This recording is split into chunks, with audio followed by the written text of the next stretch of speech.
Train चलने को ही थी कि अचानक कोई जाना पहचाना सा चेहरा जनरल बोगी में आ गया। मैं अकेली सफ़र कर रही थी। सब अजनबी चेहरे थे। स्लीपर का टिकट नहीं मिला तो जनरल डिब्बे में ही बैठना पड़ा। मगर यहाँ ऐसे हालात में उस शख्स से मिलना जिंदगी के लिए एक संजीवनी के समान था। जिंदगी भी कमबख्त कभी कभी अजीब से मोड़ पर ले आती है। ऐसे हालातों से सामना करवा देती है जिसकी कल्पना तो क्या, कभी ख्याल भी नहीं कर सकते। वो आया और मेरे पास ही खाली जगह पर बैठ गया। ना मेरी तरफ देखा, ना पहचानने की कोशिश की। कुछ इंच की दूरी बनाकर चुपचाप पास आकर बैठ गया। बाहर सावन की रिमझिम लगी थी, इस कारण वो कुछ भीग गया था। मैंने कनखियों से नज़र बचाकर उसे देखा। उम्र के इस मोड़ पर भी वैसा का वैसा ही था। हाँ, कुछ भारी हो गया था, मगर इतना ज़्यादा भी नहीं। फिर उसने जेब से चश्मा निकाला और मोबाइल में लग गया। चश्मा देखकर मुझे कुछ आश्चर्य हुआ। उम्र का यही एक निशान उस पर नजर आया था कि आंखों पर चश्मा छट गया था। चेहरे और सर पर मैंने सफ़ेद बाल खोजने की कोशिश की, मगर मुझे नहीं दिखे। मैंने जल्दी से सर पर साड़ी का पल्लू डाल लिया। बालों को डाई किए काफ़ी दिन हो गए थे। ज़्यादा तो नहीं थे सफ़ेद बाल मेरे सर पर, मगर इतने ज़रूर थे कि गौर से देखो तो नज़र आ जाए। मैं उठकर बाथरूम गई।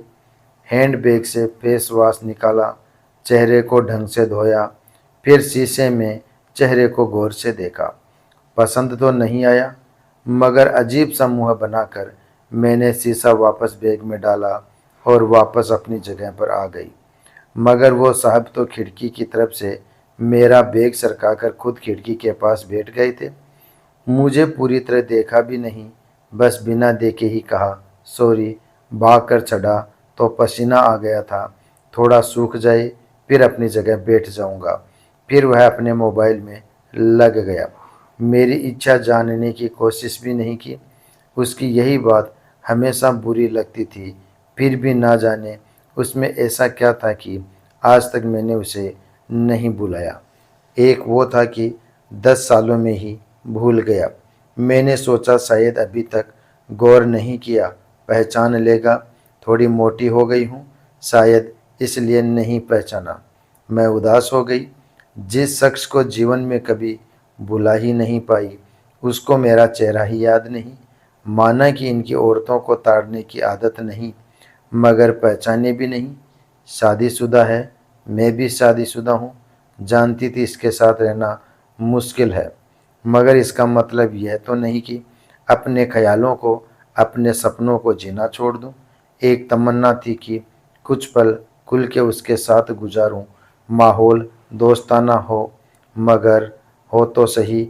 आज वही शख्स पास बैठा था जिसे स्कूल टाइम से मैंने दिल में बसा रखा था। सोशल मीडिया पर उसके सारे अकाउंट चोरी छुपे देखा करती थी। उसकी हर कविता, हर शायरी में खुद को खोजा करती थी। वह तो आज पहचान ही नहीं रहा। माना कि हम लोगों में कभी प्यार का इजहार नहीं हुआ। हाँ, वो हमेशा मेरी केयर करता था और मैं उसकी केयर करती थी। कॉलेज छूटा तो मेरी शादी हो गई और वो फौज में चला गया। फिर उसकी शादी हुई। जब भी गांव गई उसकी सारी खबर ले आती थी। बस ऐसे ही ज़िंदगी गुजर गई। आधे घंटे से ऊपर हो गया। वो आराम से खिड़की के पास बैठा मोबाइल में लगा हुआ था। देखना तो दूर, चेहरा भी ऊपर नहीं किया। मैं कभी मोबाइल में देखती, कभी उसकी तरफ। सोशल मीडिया पर उसका अकाउंट खोल कर देखा, तस्वीर मिलाई, वही था, पक्का वही, कोई शक नहीं था। वैसे भी हम महिलाएं पहचानने में कभी धोखा नहीं खा सकती। 20 साल बाद भी सिर्फ आंखों से पहचान ले। फिर कुछ और वक्त गुजरा, माहौल वैसा का वैसा था। मैं बस पहलू बदलती रही। फिर अचानक टीटी आ गया। सबसे टिकट पूछ रहा था। मैंने अपना टिकट दिखा दिया। उसने पूछा तो उसने कहा नहीं है। टीटी बोला फाइन लगेगा। वह बोला लगा दो। टीटी कहाँ का टिकट बनाऊँ? उसने जल्दी से जवाब नहीं दिया। मेरी तरफ देखने लगा। मैं कुछ समझी नहीं। उसने मेरे हाथ में थमी टिकट को गौर से देखा, फिर टीटी से बोला, कानपुर।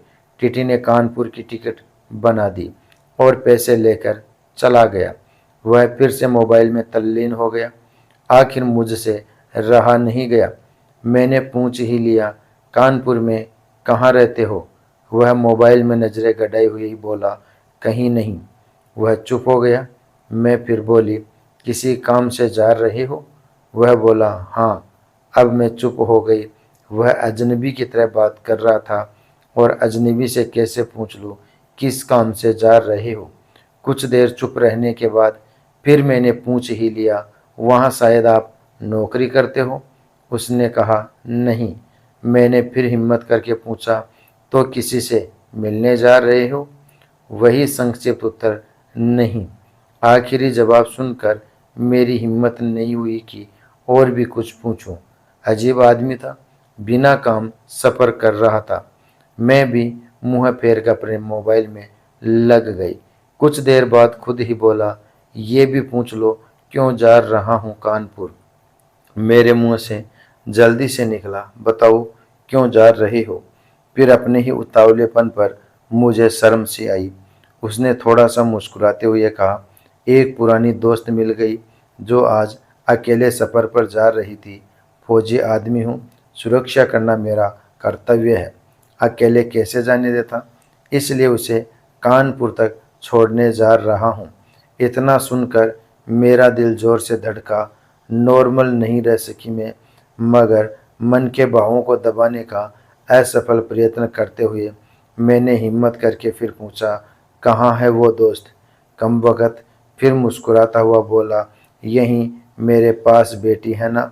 इतना सुनकर मेरे सबको समझ में आ गया कि क्यों उसने टिकट नहीं लिया, क्योंकि उसे तो पता ही नहीं था मैं कहाँ जा रही हूँ। सिर्फ और सिर्फ मेरे लिए वह दिल्ली से कानपुर का सफ़र कर रहा था। जानकर इतनी खुशी मिली कि आंखों में आंसू आ गए। दिल के भीतर एक गोला सा बना और फट गया। परिणाम में आंखें तो भीगनी ही थी। बोला, रो क्यों रही हो? मैं बस इतना ही कह पाई, तुम मर्द हो, समझ नहीं सकते। वह बोला, क्योंकि थोड़ा बहुत लिख लेता हूँ, इसलिए एक कवि और लेखक भी हूँ, सब समझ सकता हूँ। मैंने खुद को संभालते हुए कहा, शुक्रिया मुझे पहचानने के लिए और मेरे लिए इतना टाइम निकालने के लिए। वह बोला, स्टेशन पर अकेली घूम रही थी, कोई साथ नहीं दिखा तो आना पड़ा। कल ही रक्षाबंधन था, इसलिए बहुत भीड़ है। तुमको यूं अकेले सफ़र नहीं करना चाहिए। क्या करती, उनको छुट्टी नहीं मिल रही थी और भाई यहाँ दिल्ली में आकर बस गए। राखी बांधने तो आना ही था, मैंने मजबूरी बताई। ऐसे भाइयों को राखी बांधने आई हो जिनको ये भी फिक्र नहीं कि बहन इतना लंबा सफ़र अकेले कैसे करेगी। भाई शादी के बाद भाई रहे ही नहीं, भाभीयों के हो गए, मम्मी पापा रहे नहीं, कहकर मैं उदास हो गई। वह फिर बोला, तो पति को तो समझना चाहिए, उनकी बहुत बिजी लाइफ है, मैं ज़्यादा डिस्टर्ब नहीं करती और आजकल इतना खतरा नहीं रहा, कर लेती हूँ मैं अकेले सफ़र। तुम अपनी सुनाओ, कैसे हो? अच्छा हूँ, कट रही है ज़िंदगी, मेरी याद आती थी क्या? मैंने हिम्मत करके पूछा। वो चुप हो गया, कुछ नहीं बोला। तो मैं फिर बोली, सॉरी, यूं ही पूछ लिया, अब तो परिपक्व हो गए हैं, कह सकते हैं ऐसी बात। उसने शर्ट की बाजू की बटन खोलकर हाथ में पहना वो तांबे का कड़ा दिखाया जो मैंने ही फ्रेंडशिप डे पर उसे दिया था। बोला, याद तो नहीं आती, पर कमबख्त ये तेरी याद दिला देता था। कड़ा देखकर दिल को बहुत सुकून मिला। मैं बोली, कभी संपर्क क्यों नहीं किया? वह बोला, डिस्टर्ब नहीं करना चाहता था, तुम्हारी अपनी ज़िंदगी है और मेरी अपनी ज़िंदगी है। मैंने डरते डरते पूछा, तुम्हें छू लूँ? वह बोला, पाप नहीं लगेगा? मैं बोली, नहीं, छूने से नहीं लगता। और फिर मैं कानपुर तक उसका हाथ पकड़कर बैठी रही। बहुत सी बातें हुई। जिंदगी का एक ऐसा यादगार दिन था जिसे आखिरी सांस तक नहीं भुला पाऊंगी। वह मुझे सुरक्षित घर छोड़ कर गया, रुका नहीं, बाहर से ही चला गया। जम्मू थी उसकी ड्यूटी, चला गया। उसके बाद उससे कभी बात नहीं हुई, क्योंकि हम दोनों ने एक दूसरे के फ़ोन नंबर नहीं लिए। हालांकि हमारे बीच कभी भी नापाक कुछ भी नहीं हुआ। एक पवित्र सा रिश्ता था, मगर रिश्तों की गरिमा बनाए रखना ज़रूरी था। फिर ठीक 1 महीने बाद मैंने अखबार में पढ़ा कि वो देश के लिए शहीद हो गया। क्या गुजरी होगी मुझ पर वर्णन नहीं कर सकती, उसके परिवार पर क्या गुजरी होगी पता नहीं।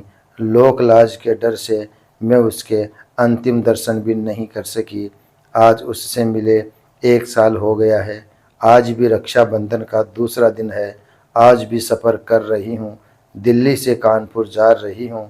जानबूझकर जनरल डिब्बे का टिकट लिया है मैंने।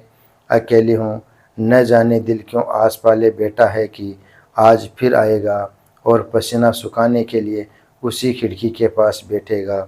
एक सफ़र वो था जिसमें कोई हम सफ़र था, एक सफ़र आज है जिसमें उसकी यादें हम सफ़र है। बाकी ज़िंदगी का सफ़र जारी है। देखते हैं कौन मिलता है, कौन साथ छोड़ता है। दोस्तों, वीडियो पसंद आया हो तो लाइक और शेयर ज़रूर कर देना।